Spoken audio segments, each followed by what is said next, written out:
I was invited to become a member in the late 70s and served on the Public Relations Committee and the Guest Relations Committee. And in the late 80s, I became a board member and served on the board for 5 or 6 years, I believe. And then I was elected big boss in the 92-93 year.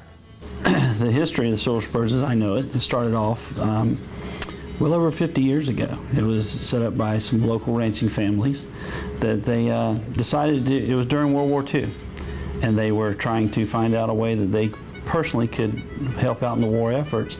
So they decided to hold a rodeo, and the price of admission was a war bond. The Silver Spurs actually got its beginning in 1941 when a group of Osceola County ranchers loaded up their horses and trailers and made the trip to Tallahassee to participate in the inauguration parade of the newly elected Governor Spessard Holland. They were a hit and warmly received, and word of this group rapidly spread, and they were asked to participate in events throughout the state. And that was the beginning of the Silver Spurs Club. In 1944, they held their first rodeo, and it was in the Parton pasture, and it was the ranching family's way of contributing to the war effort. So admission to the rodeo was the purchase of a war bond. And from there, for the next 8 decades, they have continued to produce nationally acclaimed performances. And one of the things that they did that's very unique to the Silver Spurs is they choreographed a square dance on horseback known as the quadrille.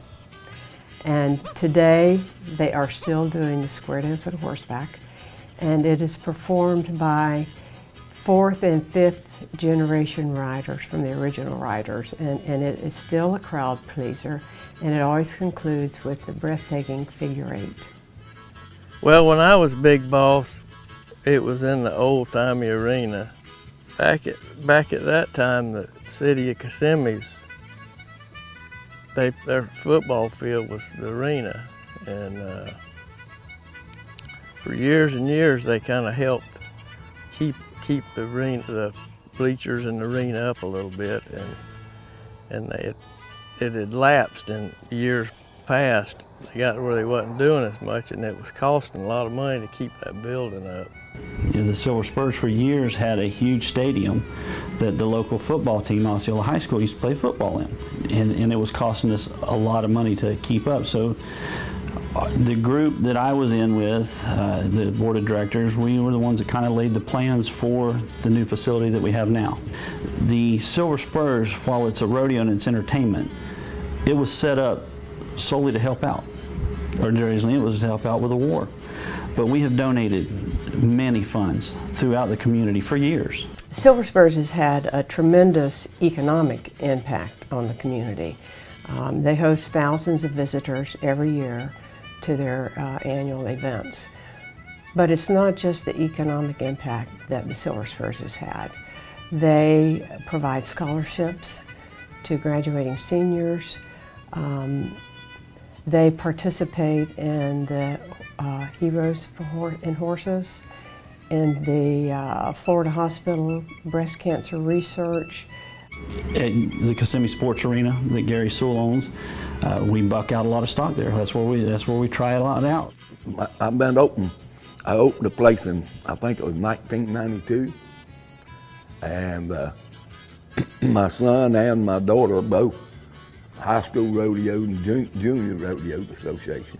The reason I built it because they really didn't have a place to practice. I mean, you got all kind of little league fields and all that stuff. I told my wife, I said, I'm gonna build a practice arena for them youngins. And she said, all right. So anyway, I got down here and got started building it. And I just, you know, I like the sport and never done it myself. I mean, never rode nothing but anyway, on purpose. My dad and my mom knew many of the members, and since we were at the rodeo working, eventually we got invited to join, and my mom helped run the souvenir stand for a while. My dad helped out with the parking, and then he also helped out with cooking for the concession stands. I help in the concession stand, and we either cook pop popcorn, and make nachos. Many, many nachos. Moved here with Walt Disney World, and I immediately, the children got in school, and I got involved with community and church, and then I met my best girlfriend, Tootsie Whaley. So tell us what you do at the Silver Spurs. I work in the concession stand. I live in the concession stand.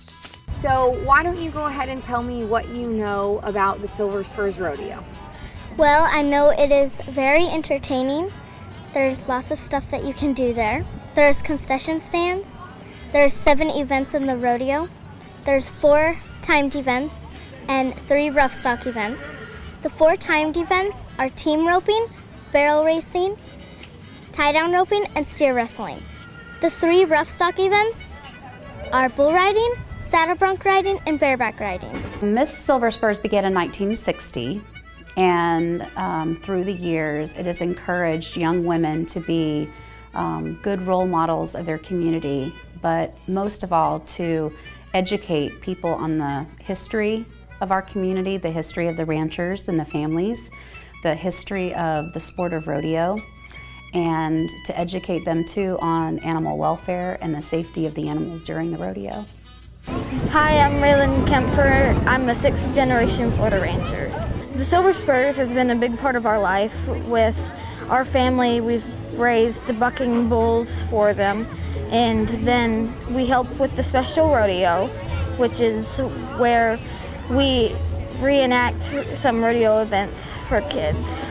We have evolved. We've evolved from polyester pantsuits and silk gloves into prairie dresses, into leather dresses with lots of bling, into now, which is fashion forward. And fashion forward teaches the girls to dress personally, better themselves on a day-to-day basis, not just for a pageant. We've been working for years to teach girls that the pageant is not about the beauty.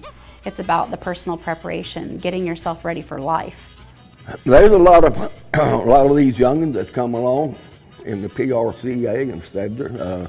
That Kaylee Bass, for example, she was going into the national finals that last year. She was #1 in the world in barrel racing.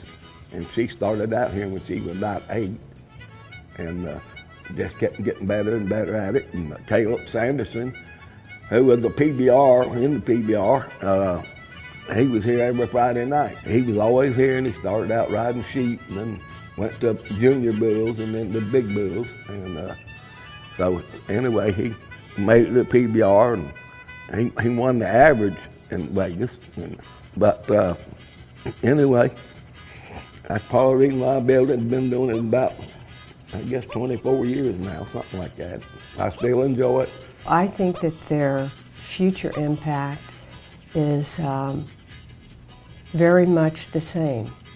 They will continue to offer nationally recognized events that will draw thousands of visitors to our community. And they will continue to participate in activities that improve the lives of our citizens and participate in programs that give people a hand up.